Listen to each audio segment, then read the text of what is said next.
Buenos días, bendiciones. Gracias por estar nuevamente aquí para poder estar juntos en nuestra clase de Escuela de Formación Cristiana. Siempre es una bendición poder reunirnos. Hemos tenido en algún momento dificultades para poder transmitir, pero a Dios gracias ya estamos aquí nuevamente de regreso y les pido que oremos, que podamos buscar juntos de la bendición de nuestro Dios para nuestra clase del día de hoy. Padre, gracias por tu cuidado, por el amor que tú nos tienes, por la presencia y porque tu constante guía y la presencia de tu Espíritu es la que nos va mostrando todo lo que tú quieres para nuestras vidas. Que tu nombre sea glorificado, que tu presencia, Señor, sea sensible en medio de nosotros y así podamos seguir aprendiendo y caminando contigo. Bendecimos, Señor, tu nombre en Cristo Jesús. Amén y amén. Que nuestro Dios nos bendiga y bueno, ¿qué les parece si vamos directamente a nuestro estudio? En esta ocasión, el tema de nuestra lección de hoy es Samuel como una respuesta de Dios ante justamente ese ambiente de decadencia que surge en la época de los jueces. Entonces, ese es el tema y vamos precisamente a abordar el tema que finalmente hoy nos corresponde. Muy bien, empezamos con nuestro texto bíblico, ¿le parece? Entonces, ¿qué dicen las escrituras acerca de esto? Samuel 1:27 y 28 dice: oraba por este niño y el Señor me lo concedió. He venido porque prometí dedicarlo al Señor. Para toda la vida será del Señor. Y allí adoró al Señor. Esa es la oración de Ana, la madre de Samuel, la cual tiene un papel muy importante en todo el ministerio precisamente de Samuel, particularmente del inicio, aunque en el tiempo posterior, por supuesto, será el trabajo de Samuel. Sin embargo, la parte inicial es fundamental, el desempeño que tiene una mujer como Ana. Y vamos a ver parte de eso justamente en los siguientes láminas. Aún en ese escenario de anarquía espiritual del periodo de los jueces, donde cada quien hacía lo que quería, Dios tiene un plan para el despertar espiritual de su pueblo. Sabes, esta parte es fabulosa, porque de pronto en los escenarios donde pareciera que cada vez las cosas van de mal en peor, en medio de ello Dios siempre tiene alguien que va a intervenir, que va a ayudar y que va a regresar al pueblo otra vez a su comunión con Dios. Así es que, de hecho, el periodo de los jueces se caracteriza por eso, cuando los problemas empiezan a irse incrementando y cuando las cosas van cada vez más en picada, de pronto Dios tiene una persona ahí para poder generar un despertar espiritual en la vida de su pueblo. Ocurrió en la época de los jueces, durante el regreso de la cautividad babilónica, Dios puso ahí, entre otros, a Nehemías, a Esdras, para poder levantar nuevamente a su pueblo.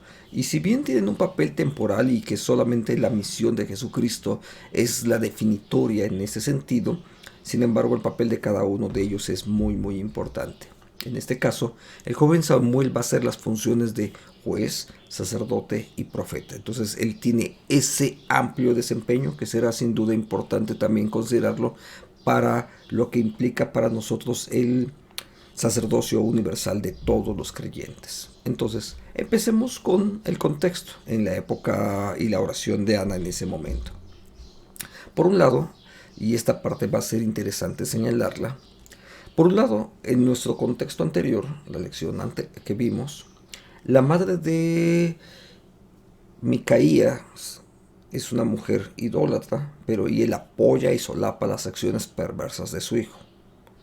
Quiero que empieces a considerar parte de lo que está aquí ocurriendo, porque en el mismo contexto las situaciones pueden ser diametralmente opuestas, la forma de cómo respondemos puede ser diametralmente opuesta dependiendo la fe y la relación que guardamos cada uno de nosotros. En este escenario, entonces, por un lado, la madre de Micaías, en ese mismo espacio de tiempo, solapa las acciones perversas de su hijo. En el otro extremo, la madre de Samuel tiene una actitud diferente que debe ser digna de imitar por otras personas. Entonces, una va hacia la idolatría, la otra va a perseverar y crecer en la búsqueda de su relación para con Dios, y no solamente eso, sino que va a influir, la madre de Micaía influye hacia el mal y por supuesto la madre de Samuel va a influir sobre la espiritualidad de Samuel. Entonces tienen dos papeles totalmente diferentes, aunque los dos están dentro del mismo contexto. Entonces, esto nos marca también un par de escenarios más. Aunque el Cana, el marido de Ana, es llamado Efrateo, y por cierto, toda la historia de Micaías ocurre precisamente diciendo que ellos son efrateos, él no era de la tribu de Efraín, sino que vivía, en este caso el Cana, en una ciudad levítica en los límites del territorio de Efraín. Y Ana se sentía, por otro lado, Ana se sentía menospreciada porque Dios no le había dado hijos. En su aflicción hizo lo correcto, lloró, oró y entregó su situación a Dios. ¿Qué nos enseña el contexto que está aquí presente? En primer lugar, las circunstancias no son las que determinan nuestras acciones. Quiero que recapitulemos brevemente este fragmento. ¿Por qué? Micaías, la madre de Micaías, tiene una actitud totalmente diferente y pareciera que eso había contaminado culturalmente a toda la nación, particularmente toda esta región de los efrateos o de Efraín. Pareciera que eso había contaminado culturalmente a todos. Sin embargo, en medio de ese escenario corrupto, la actitud del Cana es distinta y la de Ana, la madre de Samuel, todavía va a ser más distinta.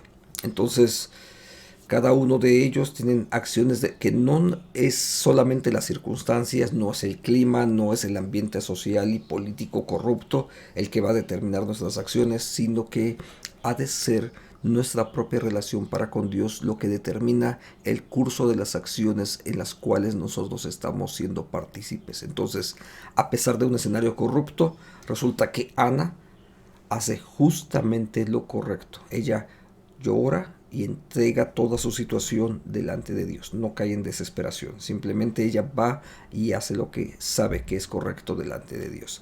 De ahí eso nos conecta con la oración que va a hacer Ana. Leámosla. Y le hizo un voto. Le dijo, esta es la oración de Ana: Señor de los ejércitos, si te dignas mirar la aflicción de esta sierva tuya, y te acuerdas de mí, y me das un hijo varón, yo te lo dedicaré, Señor, para toda su vida. Yo te prometo que jamás la navaja rozará su cabeza. Veamos entonces algunos elementos. Ese concepto de voto implica una promesa firme que además se tiene la intención de cumplir. No solamente son palabras, sino que hay toda una intencionalidad en algo en el cual se está comprometiendo Ana para poder cumplir. Pero dos, y se apela a Jehová de los ejércitos. De hecho, la palabra que aquí está traducida como Señor en la versión Reina Valera está bien traducida como Jehová de los ejércitos. ¿Quién es Jehová de los ejércitos? Es el Dios del pacto y es con él, con el que Ana está haciendo, delante de él es que está haciendo. ¿Qué otra cosa tenemos en ese mismo texto? Si te dignas mirar la aflicción, observa el tono de la oración. No está haciendo algo indebido, incluso lo que hace es apelar a la misericordia de Dios a través de su oración y reconoce también su propia posición, reconoce cuál es el papel que Ana tiene delante de ese Jehová de los ejércitos. Dice, esta sierva tuya. Y por último, hace una promesa. Ahora sí vemos el contenido de la promesa o del voto que está haciendo y está llevando lo que ya era de por sí un hijo, el primer hijo que nacía por la ley de acuerdo al concepto antiguo testamentario, era del Señor. Y sin embargo ella todavía enfatiza todavía más la idea. Lo voy a dedicar a ti para toda su vida. E incluso va a llevar este concepto, esta idea de que la navaja jamás rozará su cabeza. Tiene que ver con el voto de Nazareato. Y entonces está llevando la promesa todavía a un nivel más alto. ¿Cuál es la respuesta que uno puede esperar en medio de esto? ¿Qué es lo que uno puede esperar que habría de ocurrir en medio de esto? Bueno, podemos leerla también. Dice, Elí, el sacerdote que está escuchando aquella oración: ve en paz y el Dios de Israel te otorgue la petición que has hecho. Es un voto legítimo, es una oración legítima, y cuando tú oras y haces un voto legítimo delante de Dios, puedes contar con que también Dios va a orar. Eso es un poco lo que Jesús también enseñaba a sus discípulos cuando decía: pidan conforme a la voluntad de Dios. O sea, no se trata de pedir lo que yo quiero, sino algo que es conforme a la voluntad de Dios. El niño que naciera sería un levita. ¿Por qué? Porque resulta que el Cana, el esposo de Ana, él, aunque vivía en Efraín, hace un momento lo vimos, aunque vivían en Efraín, él no era de la tribu de Efraín, sino que era levita. Entonces, por nacimiento, porque era de la tribu de Leví, ya aquel niño habría de ser dedicado al Señor. Entonces ya había más de una razón. Sin embargo, el voto del nazareato todavía afirma más esta misma actitud. Entonces podríamos decir que hay por lo menos 3 razones de por qué ese niño es justamente dedicado al Señor: porque era el primogénito, porque era levita y por el voto de nazareato que Ana hace en el nombre de ese niño. Entonces hay 3 razones explícitas que dice el texto de por qué ese niño va a ser consagrado al Señor.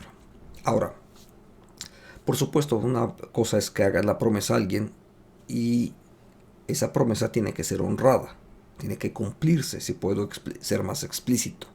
Y eso es lo que hace Ana justamente. Ella cumple ese voto que ha hecho.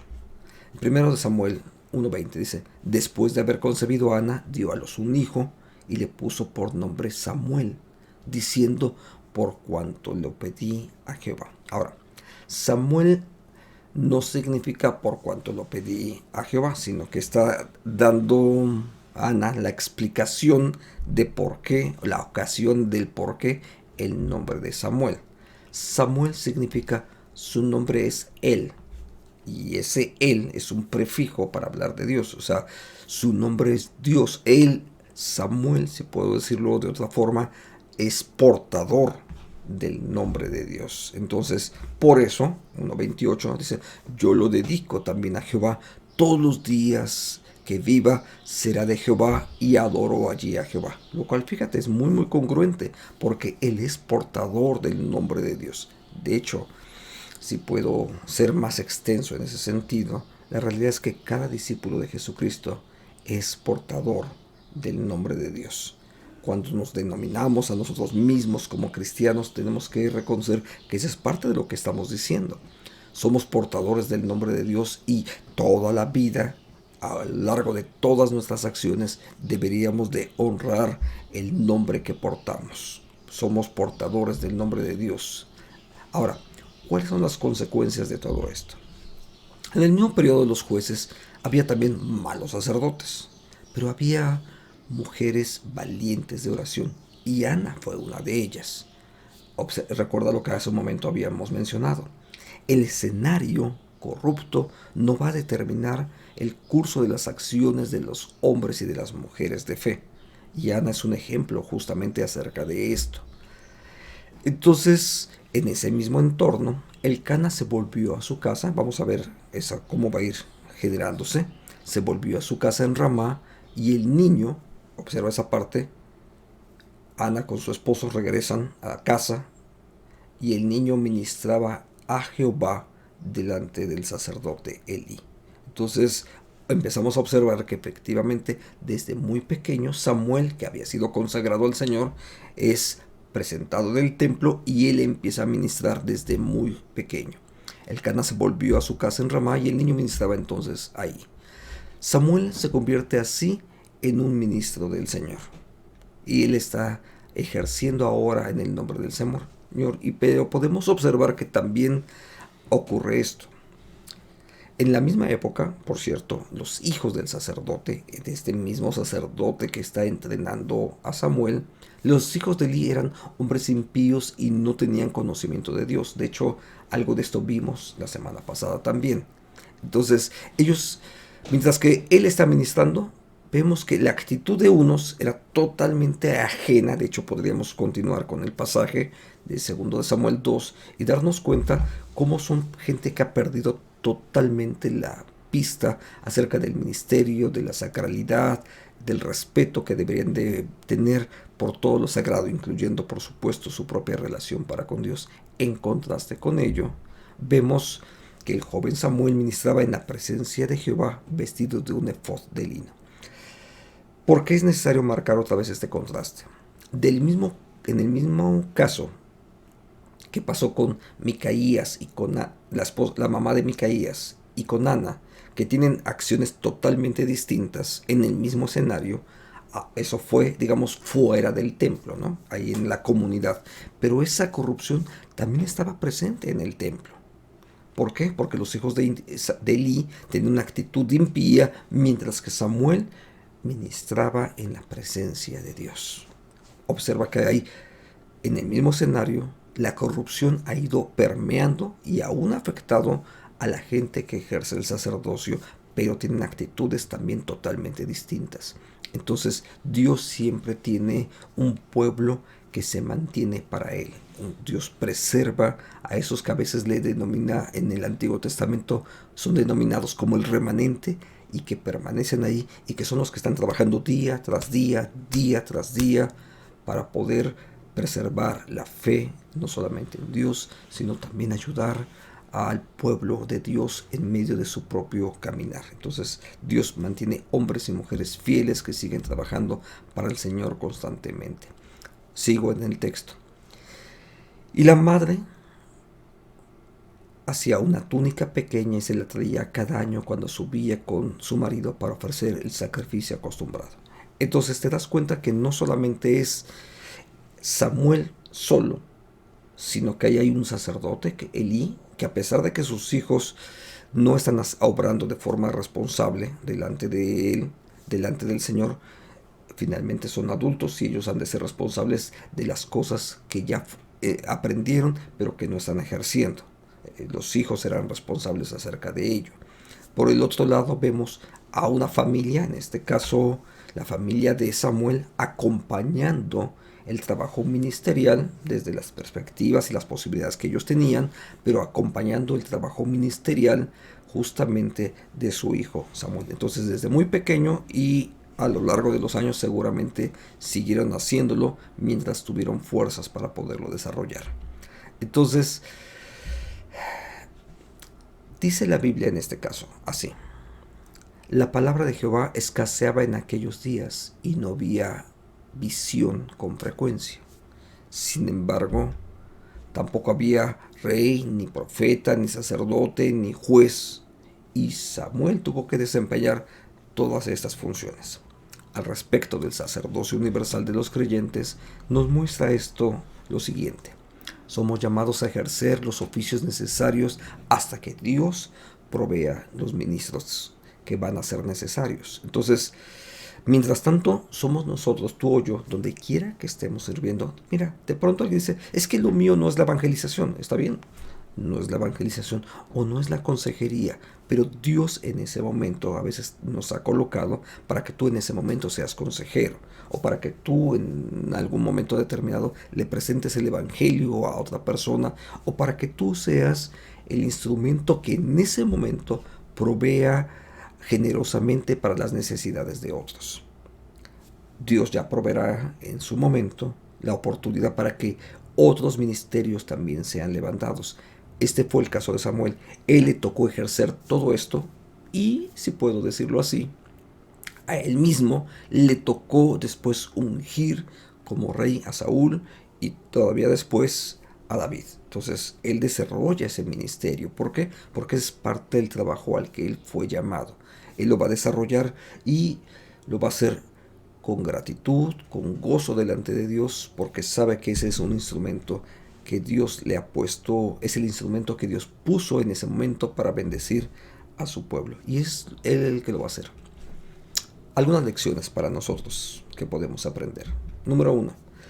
Aún en momentos de decadencia espiritual, Dios siempre tiene personas fieles que se mantienen delante de Él. 2. El sacerdocio universal abarca todas las áreas de la vida y nosotros vamos a desempeñar ese servicio a favor de otros. Entonces, servir a otros es la dinámica a la que fuimos llamados en donde quiera que Dios nos ponga. Por último, si Dios nos da de su gracia, este será el tema de nuestra próxima semana. El oficio sacerdotal ahora, durante la monarquía, hemos ido avanzando históricamente desde el Génesis, abarcamos ya el periodo de los jueces y ahora tenemos que entrar justamente a este oficio durante la monarquía. Por supuesto, aquí tendremos que hablar, entre otras cosas, durante el periodo, acerca del periodo de la monarquía, es otra vez el profeta Samuel seguramente, pero también en función con David y Saúl. Entonces será parte de este trabajo. Que Dios nos guíe, que el Señor, nuestro Dios, nos permita seguir creciendo en nuestra relación, y te invito a que oremos y así concluyamos este tiempo de estudio. Padre, bendecimos tu nombre. Gracias por lo que tú nos enseñas en este día a día. Gracias, Señor, porque a través de este desarrollo histórico del sacerdocio universal podemos aprender más acerca de cómo en cada periodo de la vida, en cada periodo de la historia sagrada, Señor, tú te has manifestado. Bendecimos, Señor, tu nombre, porque también creemos que históricamente tú habrás de actuar a través de estos siervos y siervas tuyos, para que en el momento histórico donde estamos también sirvamos al nombre tuyo. Te damos a ti la gloria en el nombre de Jesucristo. Amén. Hermanos, si Dios lo permite, nos vemos la próxima semana. Gracias.